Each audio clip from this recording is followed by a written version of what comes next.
Olá, sejam todos muito bem-vindos. Aqui é o professor Murilo Pereira. Quero primeiro agradecer a todos que estão ao vivo, online, neste momento, para essa transmissão em comemoração ao Dia Mundial da Saúde Digestiva.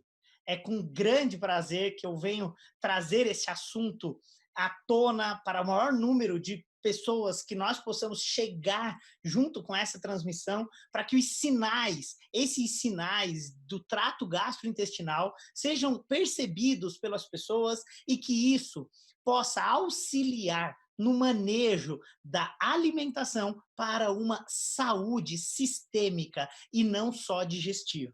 E eu começo esse dia de hoje com uma frase que é: não, isso não é normal.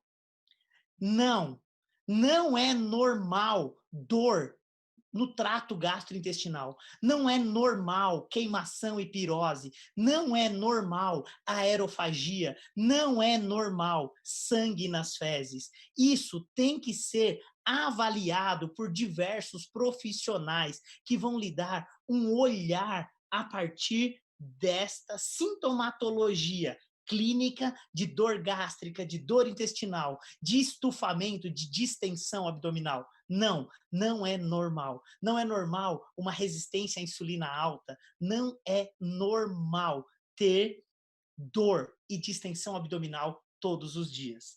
Esse, então, é um encontro comigo e com diversos colegas que têm esse olhar de saúde a partir de sinais do trato gastrointestinal. E a nossa primeira convidada de hoje é com grande prazer que eu apresento, é a doutora Filomena Trindade, que eu tive a oportunidade de conhecer pessoalmente no Congresso Europeu de Nutrição Funcional de 2019, a convite do meu grande amigo, Dr. Pedro Bastos, e eu fiquei no início com vergonha de convidá-la para vir para o Brasil, para um evento, Modulação Intestinal Nível 2, e depois o Pedro disse, não fica com vergonha. Eu disse, Pedro, mas ela dá aula no IFM, no Instituto de Medicina Funcional Americano, como é que eu vou convidá-la, Pedro? Eu nem falo inglês direito, eu mal entendo inglês. Ele disse, calma, amigo, ela fala português. E aí eu disse, nossa senhora, Pedro, eu quero muito que você me apresente, e por um acaso, não acredito em acaso do destino, nós sentamos na frente, eu e a Hélida, da doutora Filomena, que é um amor de pessoa e que hoje aceitou estar aqui conosco nessa transmissão ao vivo pelo YouTube para falar sobre resistência à insulina e o que isso tem a ver com essa percepção e esse olhar do trato digestivo. Então, a nossa primeira convidada de hoje é a doutora Filomena Trindade, médica, mestre em saúde pública, é professora do Instituto de Medicina Funcional Americano e que eu vou deixar aqui depois os créditos e o site para que você possa saber muito mais sobre ela. Muito obrigado, doutora Filomena. Seja muito bem-vinda. Murilo, eu é que agradeço. Para mim é uma grande honra. Fico muito agradecida de tu me teres convidado e desde o princípio peço desculpa pelo meu português, não é o que eu gostava que fosse e vou tentar falar um bocadinho mais devagar, porque eu tenho um costume de falar muito depressa, mas estou muito contente pelo convite e agradeço imenso. Pronto, então, Filomena, nós vamos aqui dando início. Eu coloquei uma frase que, inicialmente, aqui no slide, é uma frase do livro de modulação intestinal aqui no Brasil, e eu acho que ela é muito pertinente para o momento atual, e eu gostaria de iniciar com ela. Agora é o momento de compreender mais, para que possamos temer menos. E quando a gente fala de saúde do trato digestivo, eu acho que essa frase ela é muito impactante, porque se a gente compreender mais, nós vamos com certeza temer muito menos. E aí, depois desse slide, eu trago para a sua apresentação os seus slides que você organizou e preparou para essa nossa transmissão. São apenas 12 a 15 minutos, mas eu tenho certeza que você vai conseguir deixar um recado aqui sobre a saúde digestiva e a resistência à insulina. Deixo aqui, então, os seus créditos, a sua informação, onde o pessoal pode encontrar você no seu site, www.doutoratrindade.com.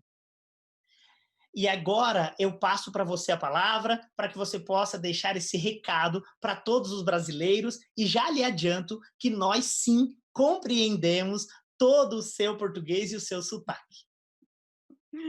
Obrigada, Murilo. Bem, eu adoro falar sobre a resistência à insulina e o diabetes tipo 2. E basicamente porque é uma das doenças em que há cura.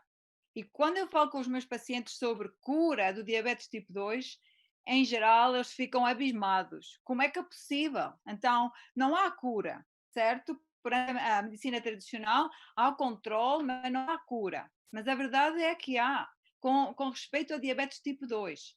E para mim, a minha abordagem é diagnosticar cedo e diagnosticar quanto antes possível, porque, ou seja, o diabetes tipo 2 é um estado de hiperinsulinemia, ou seja, a insulina demais não funciona. Mas antes de chegar ao diabetes, temos pré-diabetes, temos o que chamamos em inglês hyperglucose tolerance, ou seja, a intolerância à glucosa. Ainda antes disso, temos a resistência à insulina.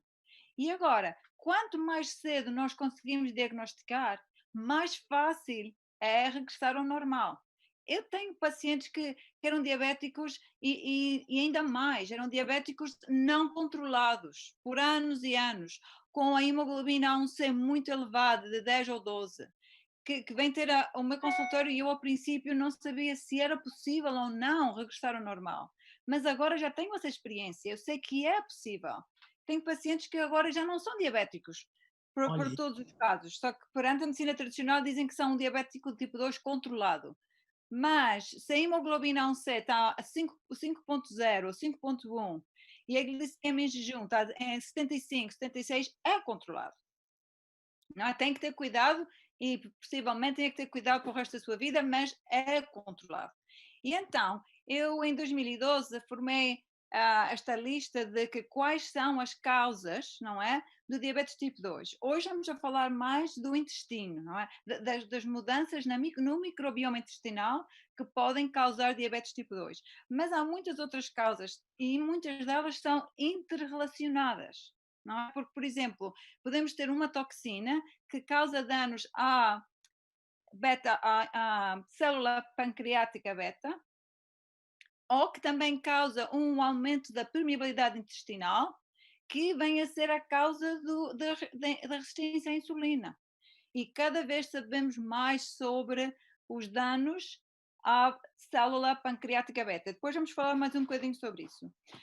Mas eu acho que é muito importante pensar sempre, ou tentar sempre averiguar qual a causa raiz. E às vezes é mais do que uma, não é? Podemos ter, por exemplo, uma desbiose intestinal e ao mesmo tempo também ter uma toxina, ou ter uma predisposição genética.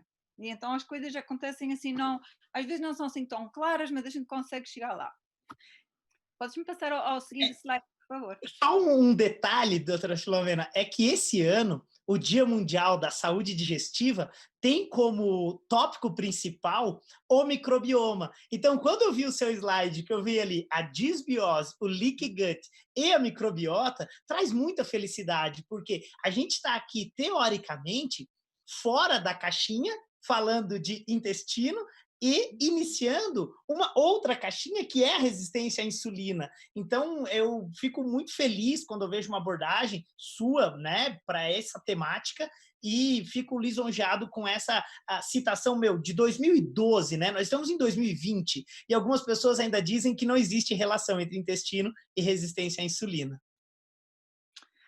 Bem, e este estudo prova, ou seja, dá-nos um grande apoio a essa maneira de pensar, porque isto foi um estudo, um meta-análise de 2015 de um grupo europeu que tentou explicar como é que as mudanças no microbioma intestinal podem vir a causar a resistência à insulina.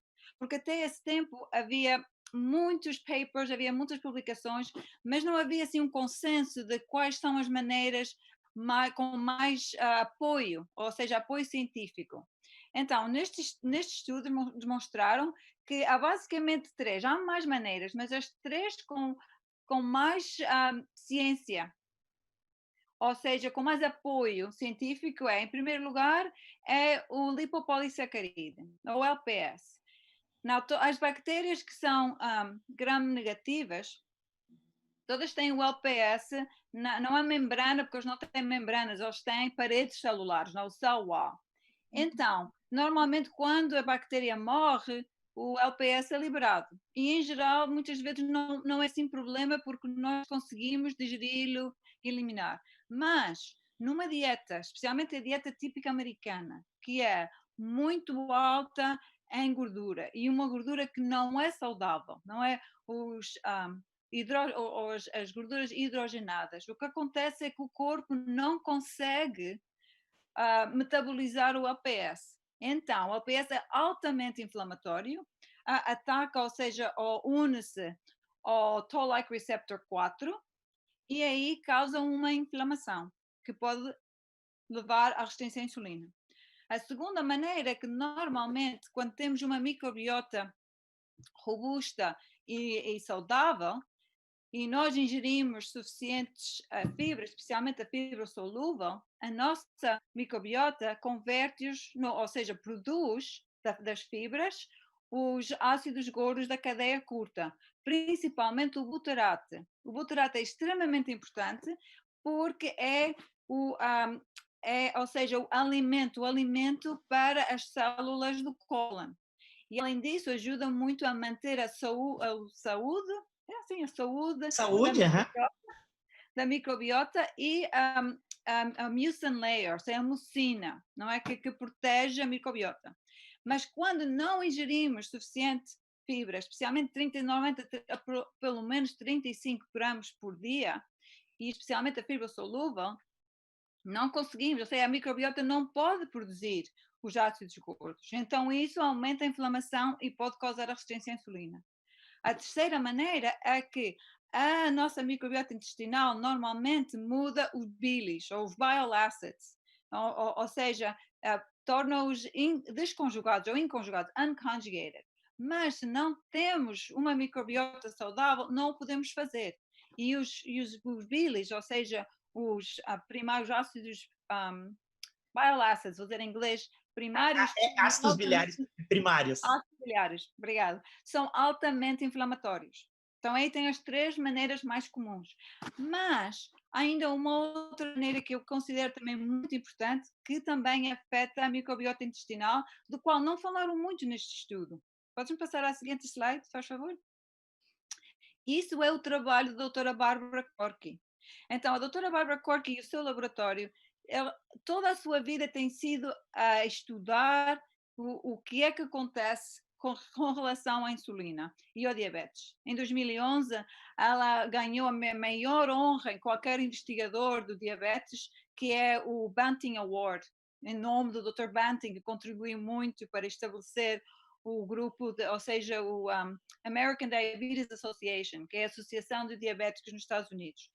Então, a outra coisa que ela diz é que nós temos que pensar também na célula pancreática beta e que algumas toxinas, ou por exemplo, se não temos um microbioma intestinal suficientemente saudável, então o que acontece? É que há mais danos à célula pancreática beta. E quando temos danos à célula pancreática beta, isso causa uma hiperinsulinemia. E que essa hiperinsulinemia é que causa disfunção, ou seja, a resistência à insulina. E que há muitas coisas que nós ingerimos que são considerados como alimento, que realmente não é alimento, mas sim uma toxina que vai aumentar a inflamação, pode causar um aumento da permeabilidade intestinal e causar danos à célula pancreática beta. Ao princípio, ela estava a estudar a sacarina, por exemplo, e também doses altas de ferro, o monoleoglicerol, que é um aditivo que se usa muito nas prepackaged foods. Mas agora, e neste estudo de 2014, ela incluiu muitas toxinas e muitas coisas que adicionamos à comida pré-preparada, que realmente não é alimento, não é comida, que nos pode afetar não só a microbiota intestinal, mas também a célula pancreática beta.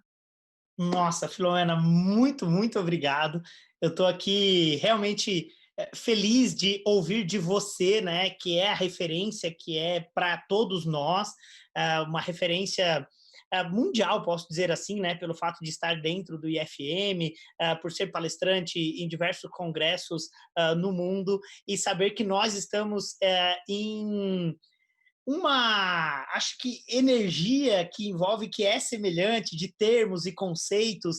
Eu sempre explico que a síndrome metabólica, a resistência à insulina, ela faz uma modificação da sinalização de citocinas, e isso faz com que nós tenhamos uma diferenciação de macrófagos, a macrófagos M1, e esse macrófago M1 vem a ser um grande causador de morte das células beta-pancreáticas, e todo esse processo da carboximetilcelulose, polissorbato 80, de todos esses aditivos alimentares também gerar esse excesso de toxicidade. Eu acho que isso é incrível ouvir isso de você. E aqueles 3 primeiros gatilhos da resistência, para quem é aluno da modulação intestinal aqui no Brasil, já conhece, mas assim, de forma extremamente explicadinha, esmiuçada para cada um aqui, porque é a base realmente da nossa compreensão da resistência à insulina.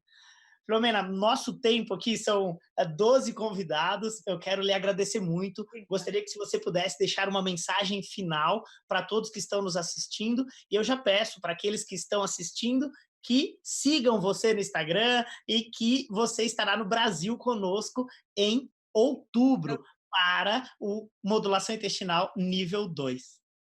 Exato. Bem, a última só coisa que eu queria dizer é que essas 3 maneiras que falei que mudanças no microbioma intestinal podem causar resistência à insulina e o diabetes, para mim é muito importante porque é também aí que chegamos ao tratamento. Ou seja, podemos tratar e regressar ao normal, ou seja, curar uma pessoa de diabetes tipo 2 trabalhando com a fibra, por exemplo, aumentando a fibra na dieta, e trabalhando também com a microbiota intestinal, ou seja, com os probióticos, além da mudança do estilo de vida e dos nossos alimentos, extremamente, extremamente importante.